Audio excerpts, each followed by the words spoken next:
Okay, I'm going to do a quick video tutorial. This is Wings3d ambient occlusion.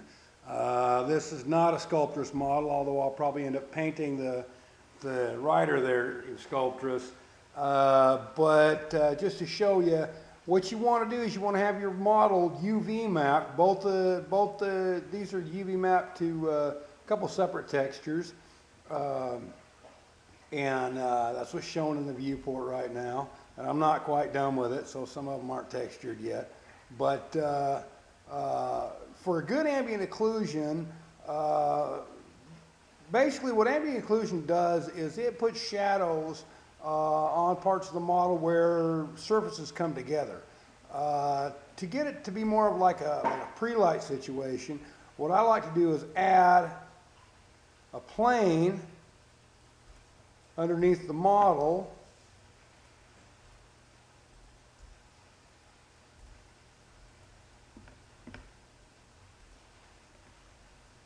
And make sure it's good and under there.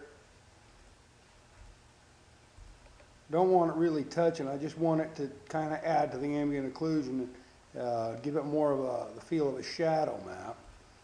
And then we just go to Tools, Ambient Occlusion, and let it run.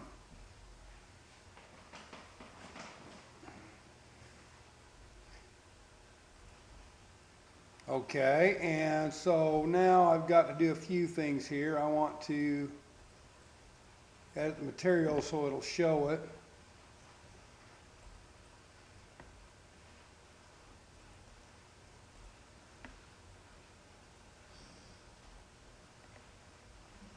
And you can see we've got a nice looking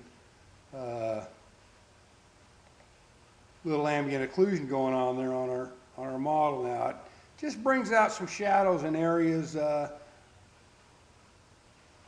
brings a little more realism. If you've ever heard of the game Team Fortress 2, TF2, they use the ambient occlusion quite a bit in the models that they use in their game. What I can do with this then is I can go to my model. Actually, let's edit the material first, and we'll take the texture off of that.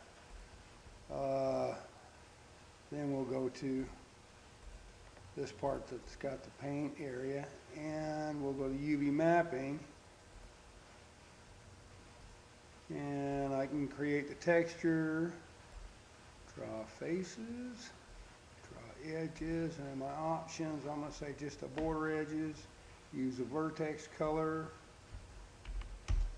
Let's go to 5 and see what happens there. And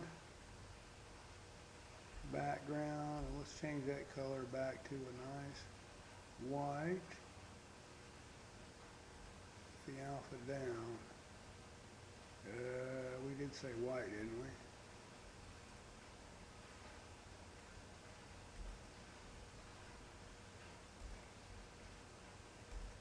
we? And we render it to texture.